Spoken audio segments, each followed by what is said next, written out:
The moment the lonely CFO noticed the small blue can of baby formula sliding back across the return counter, something inside him cracked open, because in that ordinary supermarket aisle, under the harsh white lights, he saw failure written not on a balance sheet but on a tired young mother's face, and it hit him harder than any market crash ever had.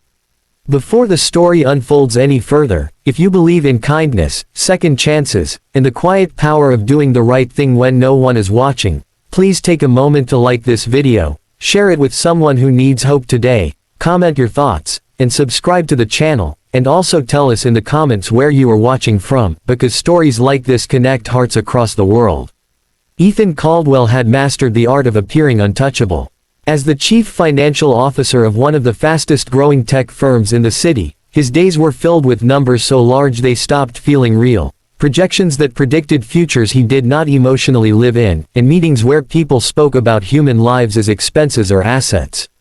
His penthouse apartment overlooked the river, silent and immaculate, with floor-to-ceiling windows that reflected a man who had everything except the one thing money could never negotiate back into his life. Years earlier, after the sudden death of his wife during childbirth and the loss of the child who never took a breath, Ethan had sealed his grief behind discipline and work. He became reliable, efficient, respected, and completely alone. His world ran on structure, because structure kept the pain from leaking out. On that evening, he was not supposed to be at the supermarket. His refrigerator was stocked by assistants, his meals often delivered without interaction. But an empty apartment had driven him out, a rare hunger that had nothing to do with food. He stood near the self-checkout, scrolling through unread emails, when his attention drifted to the customer service counter. A young woman stood there, shoulders slightly hunched, clutching a receipt that looked as fragile as her composure. Her coat was thin for the season, her hair pulled back in a practical way that suggested she had no time to worry about appearances. In her arms, a baby slept, cheeks full but skin pale, wrapped in a worn blanket that had been washed too many times. Ethan watched as the clerk shook their head and slid a can of baby formula back toward her. No words were needed. The woman's eyes shimmered with restrained desperation as she nodded, thanked them with a politeness that felt painful to witness, and turned away. She paused only once, glancing down at the can as if calculating whether hope could be measured in ounces. Then she placed it carefully back into her bag, as though even returning it required dignity. Her name was Lily Harper, though Ethan would not know that yet. Lily was 26, a single mother navigating a world that had not slowed down for her grief either. Her partner had left when the pregnancy became real, and her own parents were gone long before that. She worked 2 part-time jobs, one at a diner before dawn and another cleaning offices late at night, stitching together childcare favors and sleepless hours to survive. That day, her baby, Noah, had gone through formula faster than expected. When Lily realized her card balance would not cover the purchase, she made the hardest choice a mother could make in public, hoping no one would notice. But Ethan noticed, because loneliness recognizes loneliness. He felt an unexpected pressure behind his eyes, a sensation he had trained himself to ignore for years. He followed Lily at a distance as she moved through the automatic doors and into the cold air outside, where she stopped near a bench to adjust the baby's blanket. Her hands trembled, not from the temperature, but from the weight of constant worry. Ethan's instinct was to walk away. He was not a savior, not a man who fixed lives. He dealt in spreadsheets, not suffering. Yet something rooted him to the spot, a memory of a hospital hallway, of standing helpless as a future dissolved. Without fully understanding his own motion, he stepped forward and gently placed his shopping basket down, as if leaving behind the version of himself that only knew how to calculate. Lily looked up when she sensed someone near her, her eyes guarded but not unkind. Ethan did not speak much. He simply reached into his wallet, pulled out his card, and walked back inside.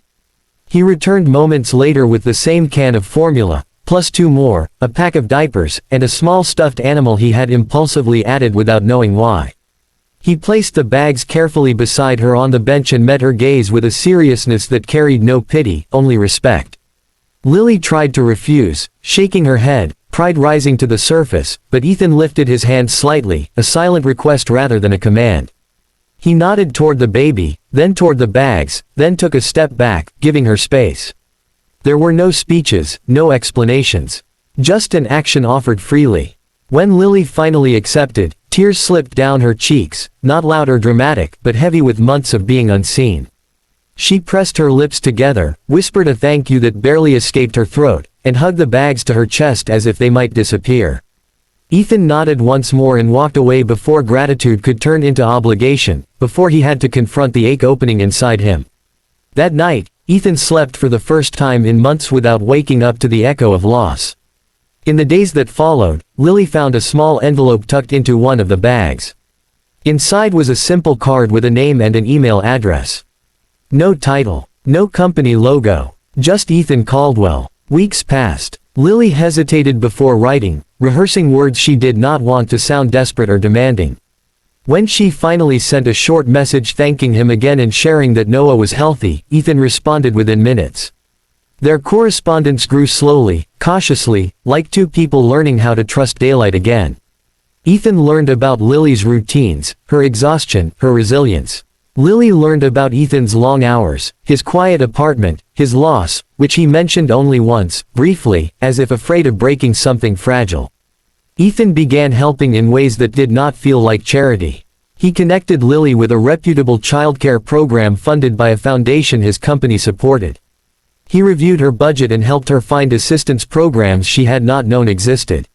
When Lily mentioned wanting to return to school one day, Ethan introduced her to someone in human resources who ran a scholarship initiative. Each step was offered, never imposed. As months turned into a year, Lily's life stabilized. She moved into a small but warm apartment.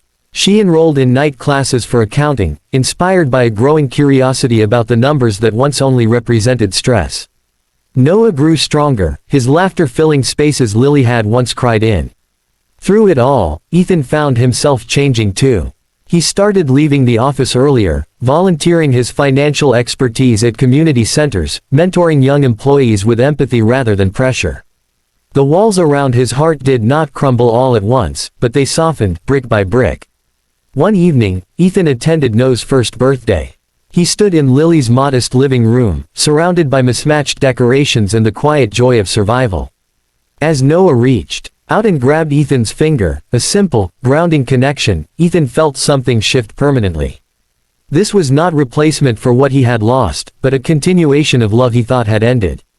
Years later, Lily graduated and secured a stable position at a mid-sized firm.